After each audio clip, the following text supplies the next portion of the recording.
In this video, I'll give you the top waiver wire players to target heading into week 5. I'm Jim Coventry of RotoWire. I have one quarterback for you. I don't know if Anthony Richardson is going to miss time with the hip injury, but if he does, you got to get Joe Flacco on your team. He was a fantasy savior with the Browns last year. Much better situation in Indy. As opposed to no offensive line in Cleveland, he has a really good offensive line. In terms of weapons, Josh Downs in the slot has a great game of Flacco. Michael Pittman can actually be weaponized as a possession plus receiver. Joe Flacco is a player who we've seen. He can make an offense move. So again, if Richardson's going to miss time, add Flacco. Running backs. First few players may be rostered in a lot of leagues. I'll dig deep in a minute, but for right now, let's cover some of these players who may have been dropped. DeAndre Swift could have been dropped after 3 horrific games. Couldn't sniff 2 yards per carry. Bounces back in a huge way against the Rams. Now, the Bears paid Swift, gave him a 3-year contract, paid him significant money. They want him in this backfield. If this sign of life gets him remaining on the field, he could build on this performance. The line is still a mess in the middle, but again, Swift is somebody to look at if he was dropped. Also, Tank Bigsby. Travis Etienne leaves the week 4 game with a shoulder injury. Might not be serious, but Bigsby's already been seeing regular work, but he's looked much better than he did last year, and he could be a player who gets standalone work, but if Etienne misses time, Bigsby could see continued work. Again, a player probably not available in a lot of leagues, but if somebody dropped Chase Brown after having 19 total touches through 3 games, Chase Brown looked explosive Monday night, and he looked really, really good in week 4 against a bad Carolina defense, but he split touches pretty equally with Zach Moss. Chase Brown, 92 scrimmage yards, a couple touchdowns. We could see an even split going forward, and Cincinnati needs all the explosiveness in the running game they can get.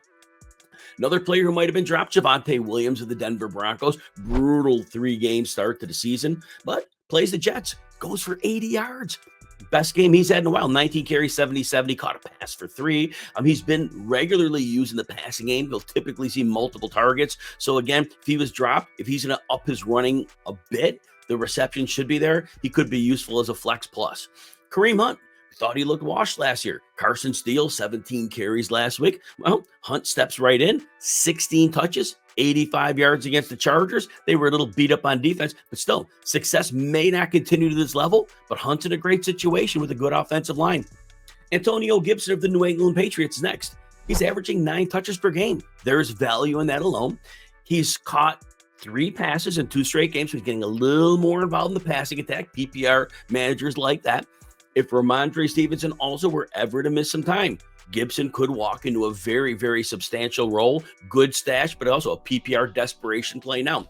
Tyler Algier, he got the hot hand work, and he outplayed Bijan Robinson in terms of yardage. That was a shocker against the Falcons. But if you look back, and Algier did have 80 yards on 10 touches, we've seen Algier average 9 touches over the last 3 games. So he's getting work. I didn't think that would happen, but he is. So again, there's always value with running backs. But if they're going to do the hot hand thing, he may have a couple more good games than you'd expect. Roschon Johnson, he did take a back seat to a red-hot DeAndre Swift, but he had 7 carries, a goal line score, and it looks based on this week that he may have displaced Khalil Herbert in that backup role in Chicago. They might not score a ton of points, but again, running backs are at a premium, so Roschon Johnson's been involved 2 weeks in a row. There's value there. Also, Emmanuel Wilson of the Packers. So he had 8 carries, but they were blown out in this game. They came in to come back, made it look better on the scoreboard, but we even saw Wilson handle 14 touches last week. So until Marshawn Lloyd returns from an ankle and injury reserve, we could see Emmanuel Wilson get some significant work as the backup to Josh Jacobs. Finally, I don't know how long Austin Eckler is going to miss with that concussion, but Jeremy McNichols could have short-term value if Eckler misses some time. McNichols had a good matchup against Arizona. It was in a lot of garbage time. He got 9 touches. He did play in the regular game when it was kind of close, but very productive, scored a couple times. That won't continue, but McNichols is a player to look at again if Eckler's going to miss time. If you enjoy videos like this, please consider hitting the like button and subscribe to the RotoWire Fantasy Football channel on YouTube. Also, you can check out all of our fantasy football content and rankings. You get a free 2-day trial. Head over to rotowire.com/Jim. You can check out all of our content. Again, these top players are sometimes the categories are players that may or may not be rostered. I got to cover a lot of leagues. Some people are in 10-team leagues and they go all the way to 14, 16. So hang with me here.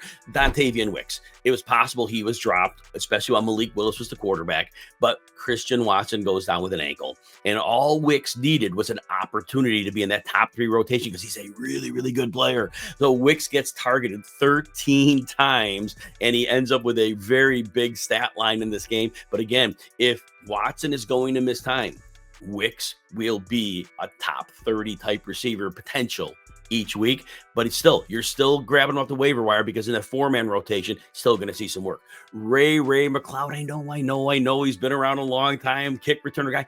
He has a legitimate full-time slot role for the Falcons. They run 3 receivers most of the time. McLeod is at least 42 yards in 3 or 4 games, and Kirk Cousins, when he's under duress, and he often is, a key hot read for him is Ray McLeod, so PPR value there. Xavier Legette of the Carolina Panthers. He's done well with Andy Dalton. First game, 42 yards on 2 catches. Okay, not enough catches. Well, in this game against the Bengals, 66 yards and a touchdown. Adam Thielen, hamstring on the injured reserve. We know Deontay Johnson's the target hog, but Xavier Legette could cement that number 2 role. First-round draft pick. This could work. Josh Downs. Again, I don't know Anthony Richardson's situation with the hip as of this recording, but Downs could go on an absolute tear if he plays with Joe Flacco for any period of time. Richardson throws too many passes at the same speed, but Joe Flacco worked with Downs immediately. 82 yards and a touchdown. Excellent slot receiver, great downfield speed. Josh Downs is definitely a player you could target. Even if Richardson is there, there'll be value. But man, if Flacco's there, Downs could really be a factor. Mike Williams of the New York Jets is next. His work's increased in each of the last 2 weeks since he come back from that ACL injury of last year.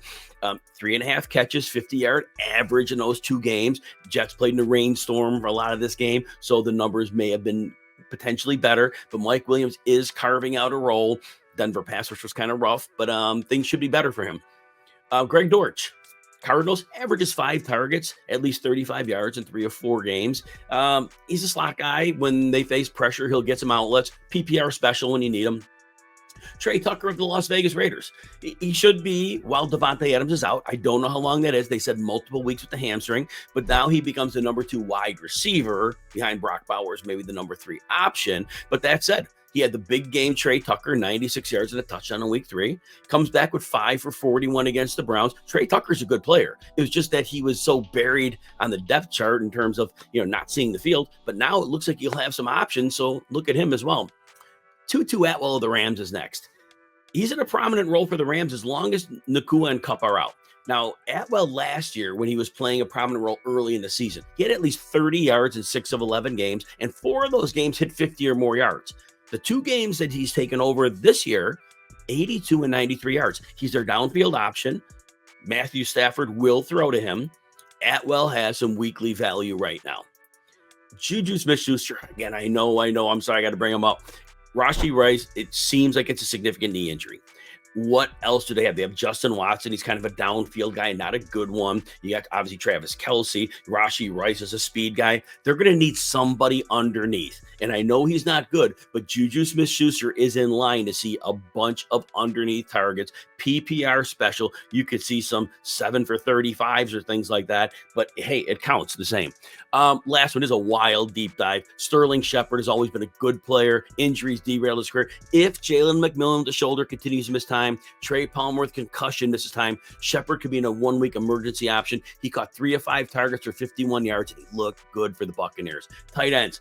Tyler Conklin, just 17 yards this week, but 14 targets over the last 2 weeks. Bad weather in week 4 may have hurt his production, but Conklin is a big part of this offense. Now, K-Dot into the Bucks. Last 2 games, averaging 6.5 catches, 50 yards, 8.5 targets. Could change at any time, but 2 straight weeks of production makes us smile and say, you know what? We need a tight end. We might be able to use him.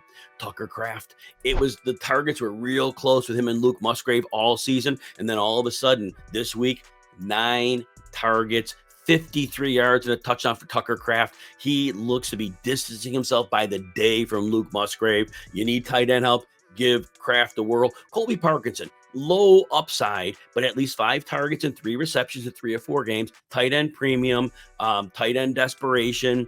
You can get you a couple catches. Same thing with Johnny Munt. No upside. He does have 1 touchdown, but 2 passes were caught in 3 or 4 games.